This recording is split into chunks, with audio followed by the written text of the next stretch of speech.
నేను 2024లోనే కోడినెంట్ డెస్టినేషన్లో జాయిన్ అయ్యాను.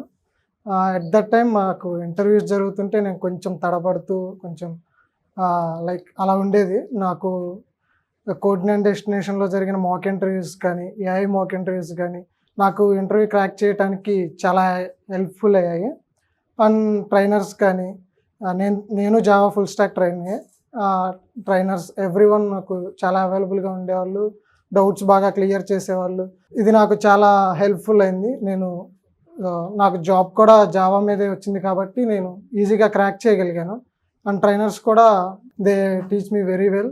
నేను కూడా ఈ సొల్లెరాలోనే ఇంటర్వ్యూ క్రాక్ చేశాను. తను చెప్పినట్లే బేసికలీ 4 రౌండ్స్ ఉంటాయి. లాస్ట్లో 2 technical rounds, R1 R2 like basic to advance అన్ని కాన్సెప్ట్స్ కవర్ చేశాను. నేను కలెక్షన్స్ ఫ్రేమ్వర్క్ కానీ డేటా స్ట్రక్చర్స్ అన్నీ ఆల్మోస్ట్ కవర్ చేశారు. And behavioural questions and scenario based questions కూడా కొంచెం ప్రిపేర్ అవ్వండి. అవి కూడా నన్ను అయితే అడిగారు.